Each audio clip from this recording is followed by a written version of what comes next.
estamos de regreso y estamos ya con el internacionalista Miguel Ángel Rodríguez Mackey para conversar sobre la marcha que se produjo hoy día por un grupo de ciudadanos tacneños hacia el Triángulo Terrestre, y vamos a aprovechar para conversar también sobre la tregua en Gaza.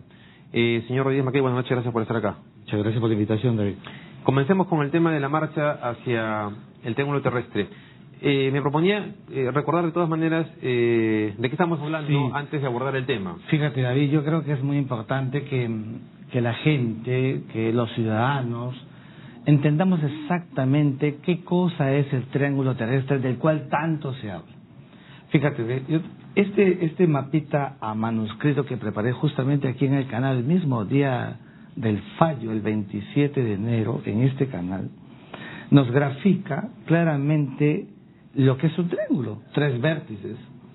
Es decir, un primer vértice establecido justamente por el punto Concordia, que es un punto de delimitación, David, establecido en 1929, el 3 de junio, con la firma del Tratado de Lima, que ¿Podemos poner un poquito más derecho hacia la cámara, por favor? Al problema terrestre entre Perú y Chile. Y es el punto donde Perú dice que comienza el límite terrestre. Y no solamente el Perú, sino el propio tratado y la propia Corte, que no se ha pronunciado sobre un asunto terrestre, lo dice claramente. Por si acaso, yo, Corte de La Haya, no me pronuncio sobre un asunto terrestre que Perú y Chile lo resolvieron en 1929. Okay. De manera que ese punto es el punto Concordia. Al año siguiente, en 1930, una comisión mixta peruano-chilena decidió instalar, con la aquiescencia, la autorización de los dos gobiernos, el hito, que es un mojón de cemento, que ya no es un punto de delimitación, sino de demarcación, un acto físico. Y se colocó 264 metros tierra adentro, que es este segundo punto, este segundo vértice. Y fue así por el tema del mar, de las olas, o sea, que salía para evitar que fuese... Y fue porque si lo colocábamos, David, en la orilla del mar, el mar se lo llevaba, porque es un mojón de cemento, no puede escribirse al suelo. Entonces, ¿qué sucedió? Que la Corte ha emitido un fallo de carácter marítimo y ha dicho: el punto de la delimitación marítima es también en la orilla del mar, pero un punto de intersección. ¿De qué cosa?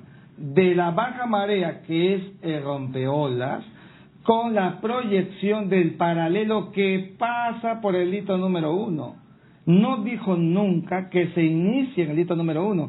Este es un punto imaginario que da la vuelta a la Tierra porque es la forma esferoidal de la Tierra. En conclusión, sucede este caso en el cual el límite terrestre es distinto al límite marítimo. Y es absolutamente distinto. La Corte no se ha pronunciado sobre este triángulo, la Corte no se ha pronunciado. Y para recordarlo a los televidentes, aunque parezca extraño para un ciudadano común y corriente como yo, como cualquiera, que haya dos tipos de límites es raro, pero así es. Bueno, pero se permite en la legislación. En el sistema internacional de la delimitación marítima, la Corte registra 5 casos donde el punto de delimitación terrestre es distinto del punto de delimitación marítima.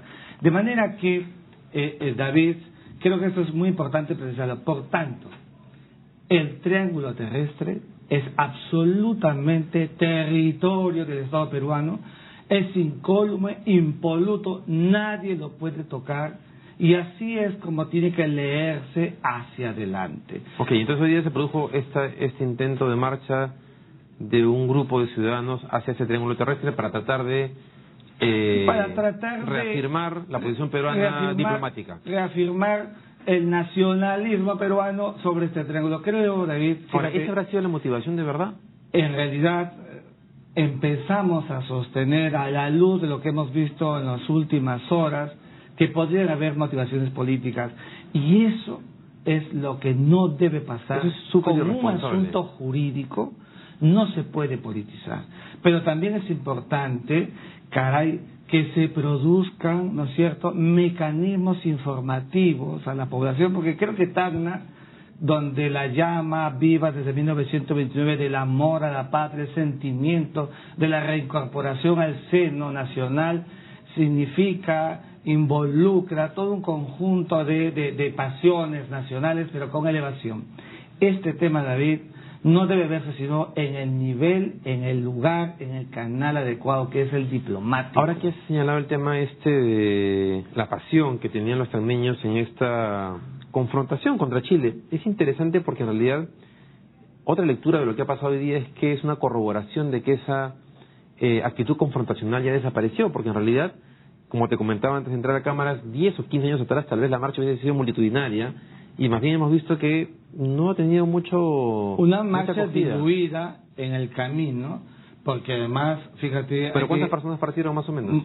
Partieron como 150 y habrían llegado pero como, por eso, como 50. Si no recuerdas las marchas que habían antes en Tacna, yo recuerdo cuando era niño, había esas marchas por las calles, veías miles de personas, digamos, muy fervientes en su reclamo, ¿no? Sí, aquí lo central, David, es que mantengamos la calma, que demos insumos a quienes ejecutan la política exterior para que se manejen el canal diplomático. Los verbos de las autoridades del sur deben ser respondidos por el mecanismo diplomático para no caer en estas idas y vueltas de generar conflictos, controversias de un asunto absolutamente definido en 1929. Ahora, el Perú ya estableció su posición legalmente, además con un decreto supremo, y Chile ha presentado su protesta. Entonces, uno podría... Una reserva, hecho Chile. Una reserva. Que podría llevarnos a pensar que esto va a terminar en la mediación de Estados Unidos, que es el árbitro del tratado, ¿no es cierto? Fíjate, ¿O crees que es posible que en los siguientes meses veamos una salida diplomática? Yo creo, David, de lo que no hay que hablar es del arbitraje. El mecanismo del arbitraje establecido en el artículo 12 del Tratado de 1929 solamente se activa ante la existencia in pectore, material, de una controversia que no existe. Y entonces creo que más bien la actitud del Estado peruano debe ser una actitud absolutamente imperturbable desde todo lo que viene en Chile. Creo que si en algún momento tenemos que ir a un arbitraje, será porque Chile lo active y no el Estado Pero peruano. por lo que dices, eso se activaría si es que Chile decide poner un pie ahí. Esto no solamente un pie, sino además que jurídicamente podría crear lo increíble, es decir, a la luz de un procedimiento de acumulación de un expediente, protestas de ida y vuelta en el camino, notas diplomáticas, reservas en el camino, bueno, tiene elementos de juicio para sostener una controversia y activaría este mecanismo del arbitraje. In situ, el propio terreno es absolutamente de Perú. Chile no puede colocar soldados, no puede tener acceso a ese espacio, porque además existe una cartilla de seguridad que pocos saben, que ha establecido hace más de 10 años, que en el área, en la distancia de 100 metros, David, ni militares peruanos, ni militares chilenos pueden acercarse al área. 100 metros ¿de qué área? ¿Del punto de la Concordia? Del punto del triángulo terrestre, del punto del hito número 1, del punto de la Concordia. ¿Por qué? Por un tema de seguridad asociado. ¿Y cuántos metros hay entre el punto de la Concordia y el punto del límite marítimo ahora? En más o menos 200, en lo que se llama la costa seca, alrededor de 220 metros. Uh-huh. Y entre el hito número 1 y el límite establecido por el corte, alrededor de 350 metros. Esta es un área de 35.000 metros cuadrados, más o menos unas casi 4 hectáreas. Perdón, 3 o 4 hectáreas, ok. 3 o 4 hectáreas. Okay. Entonces... No, pero dentro del territorio peruano. Ahora, no sé si has estado siguiendo la política chilena, o sea, cómo se ha estado discutiendo el tema internamente. Sí. De lo que has visto, ¿hay una posibilidad de que finalmente Chile termine aceptando que eso, bueno, sí, pues es de Perú, pero que van a esperar un poco de tiempo para que el proceso de asimilación en el país, digamos, no sea tan fuerte? Yo he visto en los congresistas, en los diputados, Perú es uno de los más visibles, ¿no?, que hay este discurso de señalar que ese triángulo es chileno, etcétera, ¿no? Pero yo más bien veo en la conducta política chilena todavía, David, el impacto de lo que ha sido una victoria jurídica del Perú en la Corte de La Haya. Como tú muy bien dices, el proceso de asimilación puede tomar todavía un tiempo. ¿Qué es lo más importante? Que Perú y Chile han cumplido un cronograma. Ese cronograma culminó el 25 de marzo. Se ha establecido el punto exacto de ubicación de las coordenadas geográficas, que fue la misión que la Corte definió a que el Perú y Chile lo pudieran establecer a la luz de la delimitación marítima consagrada en el propio fallo. Lo que estamos viendo es que el Perú está cumpliendo reglas de derecho nacional. Entonces lo que corresponde ahora es que en Chile también se haga de la misma manera, y enseguida, lo más importante, que Perú y Chile, pero sobre todo el Perú, que ha ganado un espacio de más de 50.000 kilómetros cuadrados, pueda hacer efectivo el espíritu y la letra del fallo, que es pescar y extraer los recursos, porque ese es el objeto central por el cual fuimos de la Corte Internacional de Justicia. Bien, pasemos a hablar del tema de la tregua en la Franja de Gaza.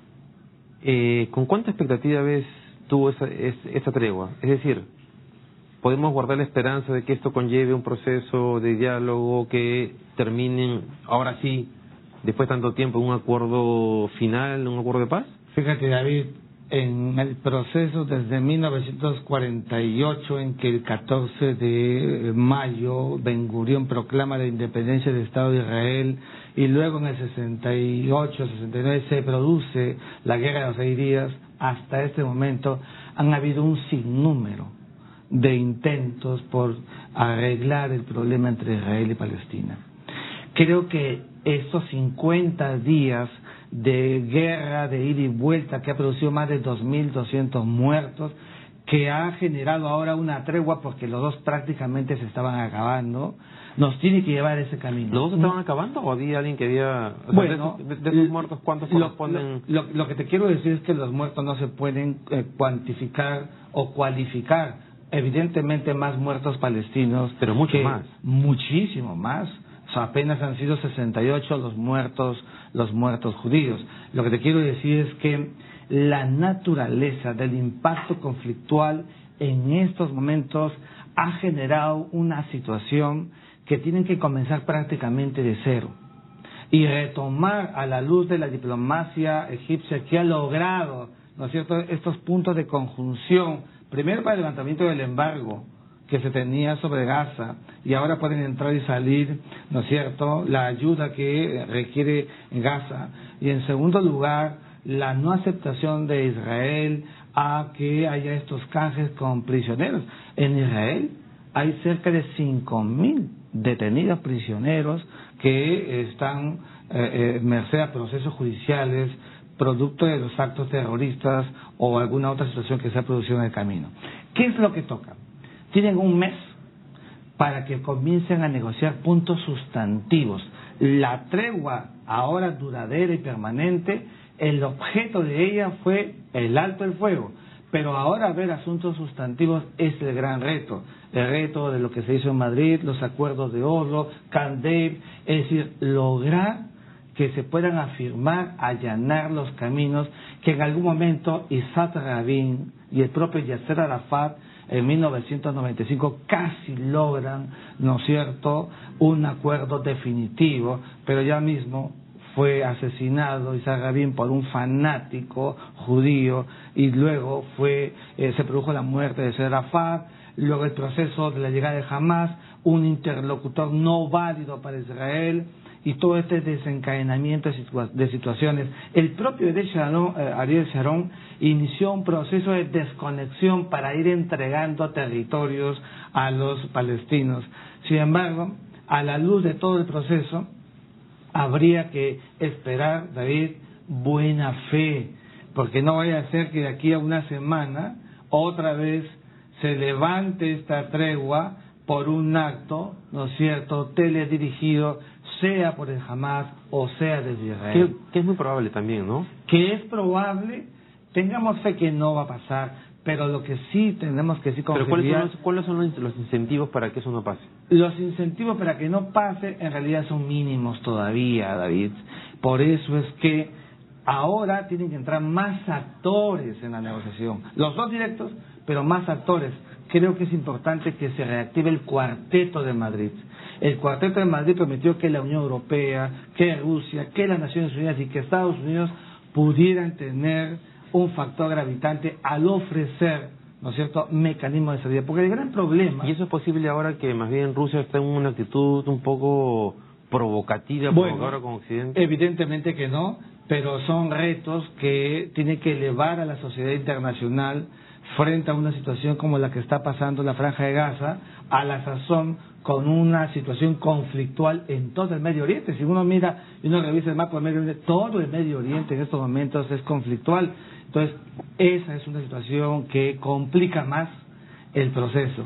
Hay que tener voluntad política y tiene que haber desde la propia Palestina primero un arreglo cualitativo entre el Al-Fatah, que controla Cisjordania, con el presidente de Palestina, Abu Mas, y el Hamas, que controla la Franja de Gaza. Unificar los criterios, luego vertirlos en el diálogo que tiene que hacer en Egipto con Israel. Ese es el estadio actual, eso es lo que se tiene que elevar, el reconocimiento de Palestina como un Estado pleno de las Naciones Unidas, y que el Hamas y que Palestina le aseguren a Israel que no van a haber más atentados para que puedan convivir pacíficamente, porque lo que siempre ha buscado Israel en la lectura es que es un país rodeado de un mundo árabe donde por la amenaza se han elevado en un desarrollo militar extraordinario en los últimos 35 años, es que quieren vivir con tranquilidad, con la seguridad de que no van a ser objeto de ataques terroristas.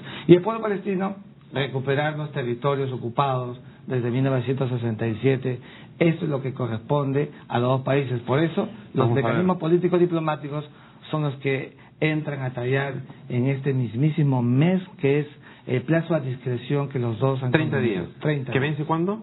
Que vence ya mismo. Estamos esto se ha firmado ayer, anteayer, estamos hablando de el mes de septiembre. Un mes, claro. Un mes. Bien, señor Rodríguez Mackey, muchas gracias por haber estado acá explicándonos estos temas tan interesantes. Que la vaya muy bien. Muchas gracias a ustedes.